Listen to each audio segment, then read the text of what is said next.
Parang ang hapde. So, hi po mga ka-Diyosa. So, ayan, sagutin natin ang comment na ito. Ang ate po ka-Diyosa ay nag-comment dun sa video yung in-upload ko nang gumamit ako ng SCD Peeling Skin Lotion sa aking braso at binte. So, ayan po, yung video yung pinag-commentan niya. So, ayun nga, yung tingin nila, parang mahapdi daw siya nung ginamit. So, sige mga ka-Diyosa, sagutin natin yan. I-share ko sa inyo yung experience nung paggamit ito sa aking katawan, sa aking braso at binte. However, ilang beses ko na yung nagawa ng review. Even kung ano ba yung mga naranasan, naramdaman ko, naka-upload na rin po yan dito sa ating TikTok account na RC Diyosa. So sige, balik tayo sa question, mahapdi ba? The answer mga ka-Diyosa ay hindi po at opo. So bakit ganon Miss RC? Dalawa. Kasi mga ka-Diyosa, during process in first 2 to 3 days, wala po akong naranasang hapdi. Di ba kasi sa instruction niya, mag-apply ka ng 3 patong for 3 consecutive nights. At sa loob ng 3 araw na yon, wala naman ako naramdamang hapde. So, i-share ko muna sa inyo kung ano ba yung naranasan ko in first 3 nights ng pag-a-apply nito sa braso at binti ko. Unang gabi pa lang ako nag-apply nito, talagang sumobrang pula na yung braso at binti ko. Isang gabi pa lang yon. So, yung redness nandun na. And then, kinabukasan mararanasan mo rin yung parang medyo mainit, burning sensation that is still part of rejuvenating process. Kasi nga, rejuvenating lotion po, si SCD Peeling Skin Lotion. So, redness and burning sensation, para siyang akala mo may lagnat ang mga braso mo. Yes, mararamdaman mo rin po yan dito. Ano pa ba yung naramdaman ko sa loob ng 3 araw? Yung pagdadry ng balat. Sobrang pagdadry niya. Kasi nga trabaho yan ng mga exfoliating product. I-dry yung balat natin para mag-peel siya. Kaya sa ayaw sa gusto nyo, kailangan mag-dry ng balat natin para mag-peel siya. Makati ba siya? Meron ako nararanasang kate, pero hindi siya yung sobrang kating akala mo na allergy ka. Parang akala mo may langgam lang ng mga gumagapang dito lang, alam mo yung some part lang, pero yung buo na akala mo nahigad ka, hindi naman. And again, paano ko naman natitiis lahat yon? Sinasabayan ko siya ng inom ng cetirizine tablet. Ilang beses ko na rin po yung nabanggit sa mga video ko dito sa TikTok. So ano pa, yung sobrang parang nababanat na yung skin mo in 2 to 3 days, mararamdaman mo yun, akala mo nakaganon siya, yung parang pinipilipit. Pero mga ka-Diyosa, yung sinasabi ko na to ay tolerable naman. Alam mo yun, yung kaya naman tiisin, hindi naman siya yung sobrang tulad nga ng sabi ko, yung pangangate, hindi naman siya yung parang nahigad ka na akala mo talaga kating-kating yung buong hindi naman siya ganon. Yung parang may nararamdaman ka lang, and then hindi ko nga siya kinakamot, parang pinapalis ko lang siya. Marami na akong video dyan na na-upload regarding dito. So ayun, papalisin mo lang siya ng kamay mo, hindi mo siya kukutkutin para mawala. Then later on, nawawala naman din siya. And yun nga, sabayan niyo siya ng inom ng cetirizine. So yun lang, pamumula, sobrang pagdadry ng balat, burning sensation, para siya mainit sa balat, sobrang pagdadry, sobrang parang nababanat yung skin natin, may konting makate. Yung iba, ayan, i-share ko na kasi marami na ako nakitang nagkaganyan. May nakaranas siya ng pagbubutlig, pero hindi naman lahat. So siguro, dun yung depende sa skin type, kung sensitive yung skin nila or what, I don't know. Pero ako sa tagal ko kasing gumamit nito, hindi ako nagkaganon. And then talagang sobrang kapal din ang lagay ko. Yung partner ko, ayun, na nag-try siya, naglagay din siya sa legs niya. Nagkaroon siya ng mga pula-pulang butlig, pero nawala din naman siya. Tapos yun nga, again, iniinuman lang din ng cetirizine sinasabayan. So ngayon, after 3 days, nung pang-4 na araw ko na, din ako nag-apply.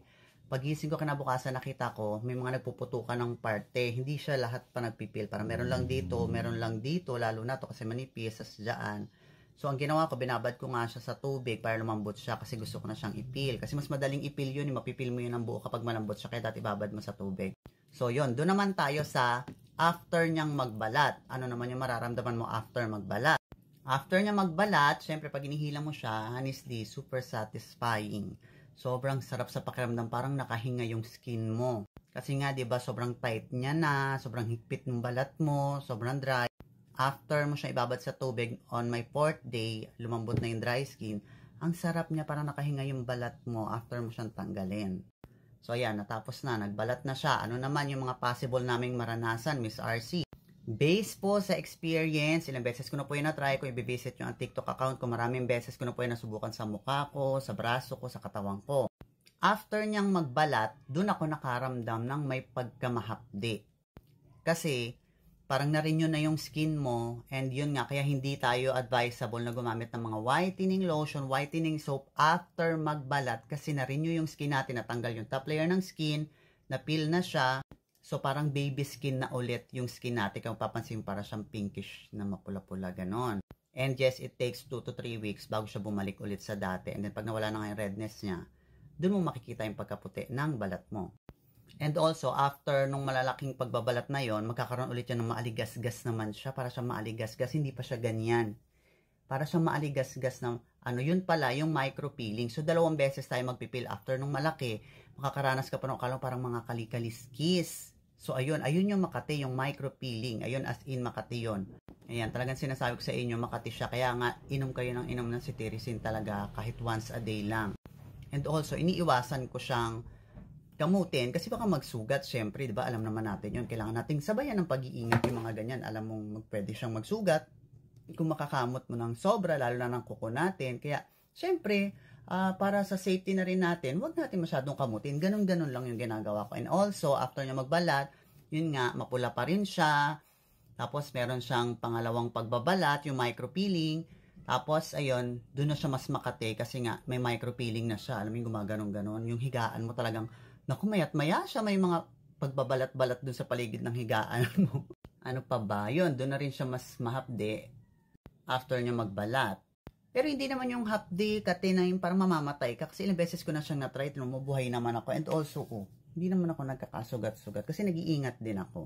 Tsaka kung hindi maganda yung epekto niya, Ka-Diyosa, siguro hindi ko na siya uulitin.